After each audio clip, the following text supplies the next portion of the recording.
People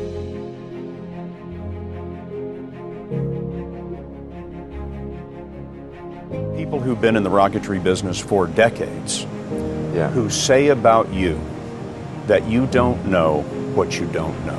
Well, I suppose that's true of anyone. How can anyone know what they don't know? But When critics say you can't do this, your answer to them is, we've done it. you know, there are American heroes who don't like this idea. Neil Armstrong, Gene Cernan have both testified against commercial spaceflight in the way that you're developing it, and I wonder what you think of that. I was very sad to see that because those guys are, yeah. You know, those guys are heroes of mine, so it's really tough. You know, I wish they would come and visit and see the hardware that we're doing here. And I think that would change their mind. They inspired you to do this, didn't they? Yes. And to see them casting stones in your direction. It's difficult. Did you expect them to cheer you on? Certainly hoping they would. What are you trying to prove to them? What I'm trying to do is to make a significant difference in spaceflight and help make spaceflight accessible to almost anyone. And I would hope for as much support in that direction as we can receive. You need to work, depending on how well you want to do, particularly if you're starting a company, you need to work super hard. So what does super hard mean? Well, when my brother and I were starting our first company, instead of getting an apartment, we just rented a small office and we slept on the couch. And we showered at the YMCA, and we're so hard up we had just one computer. So the website was up during the day, and I was coding at night, 7 days a week, all the time. And I sort of briefly had a girlfriend in that period, and in order to be with me, she had to sleep in the office. So work hard, like every waking hour. That's the thing I would say, particularly if you're starting a company. And I mean, if you do simple math, you say like, okay, if somebody else is working 50 hours and you're working 100, you'll get twice as much done in the course of a year as the other company. If you're creating a company or if you're joining a company, the most important thing is to attract great people. So either join a group that's amazing that you really respect, or if you're building a company, you've got to gather great people. I mean, all a company is a group of people that have gathered together to create a product or service. And so depending upon how talented and hardworking that group is, and the degree to which they are focused cohesively in a good direction, that will determine the success of the company. So do everything you can to gather great people if you're creating a company. Don't just follow the trend. So you may have heard me say that it's good to think in terms of the physics approach, or first principles, which is, rather than reasoning by analogy, you boil things down to the most fundamental truths you can imagine, and you reason up from there. And this is a good way to figure out if something really makes sense, or if it's just what everybody else is doing. It's hard to think that way. You can't think that way about everything. It takes a lot of effort. But if you're trying to do something new, it's the best way to think.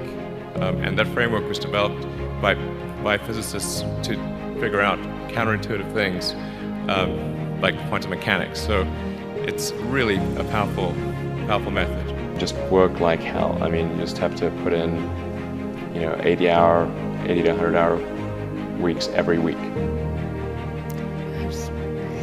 And then all those things improve the odds of success. Okay. I mean, if other people are putting in 40-hour work weeks and you're putting in 100-hour work weeks, then even if you're doing the same thing, you know that in 1 year you will achieve what they achieve. You will achieve in 4 months what it takes them a year to achieve. There's a friend of mine who's got a great saying about creating a company, which is trying to build a company and have it succeed is like eating glass and staring into the abyss. So, I mean, what tends to happen is it's sort of quite exciting for the first several months of starting a company, and then reality sets in. Things don't go as well as planned. customers aren't signing up, the technology or the product isn't working as well as you thought. Yeah. And then that can sometimes be compounded by a recession, and it can be very, very painful for several years. So I think, frankly, starting a company,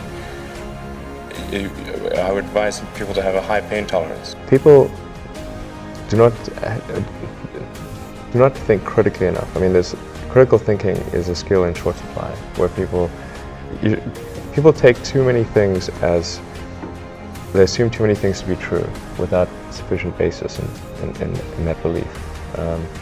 So it's very important that people closely analyze what is supposed to be true, and try to build up, try to say, let's analyze things from first principles, not by analogy or not by convention.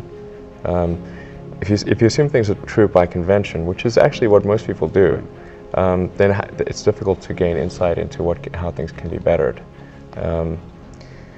So, in any argument or any sort of train of thinking, you want to make sure that the underlying premises are valid and applicable, and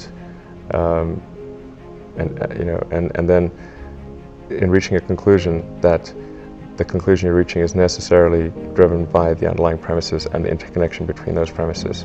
That may seem like a really simple thing to say, but most people don't do that. So it's really the foundation of rational thought. Have a high pain threshold. That's it. There's a friend of mine who's got a good saying, which is that starting a company is like eating glass and staring into the abyss.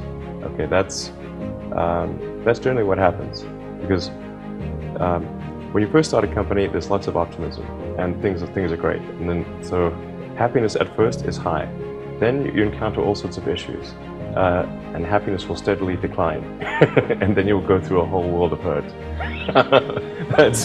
And then eventually, if you succeed, and in most cases you will not succeed, and Tesla almost didn't succeed, came very close to failure.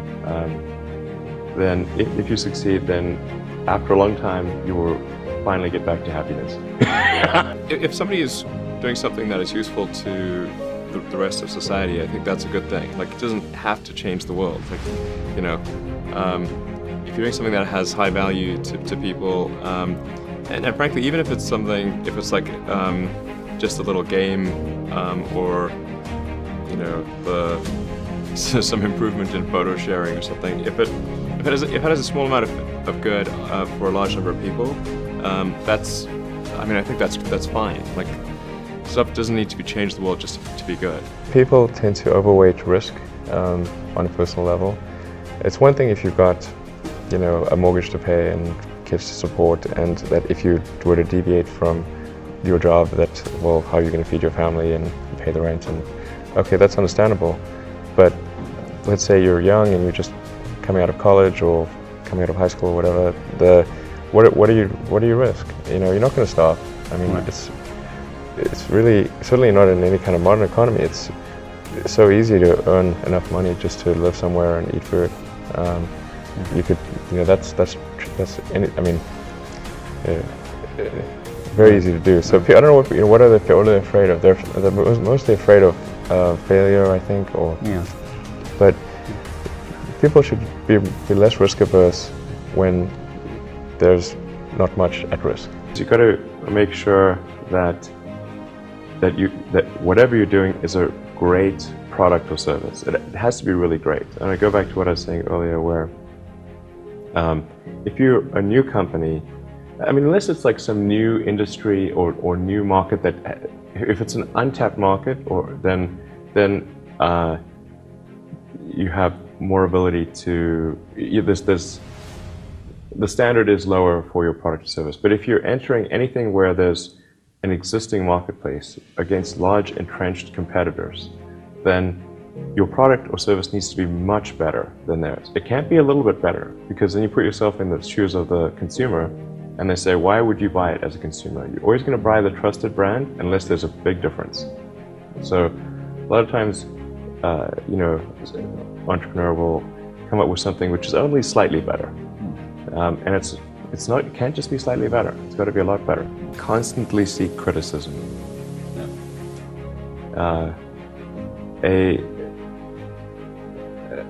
A well thought out critique of whatever you're doing is as valuable as gold. And you should seek that from everyone you can, but particularly your friends. Usually your friends know what's wrong, but they don't want to tell you because they don't want to hurt you. So lift you up, so yeah, so they'll say, oh, I wouldn't encourage my friend, so I'm not going to tell him what I think is wrong with this product. Yeah. It doesn't mean your friends are right, but very often they are right. And you at least want to listen very carefully to what they say. And to everyone, you're looking for, basically, you should take the approach that you're wrong. That you, the entrepreneur, are wrong. Your goal is to be less wrong.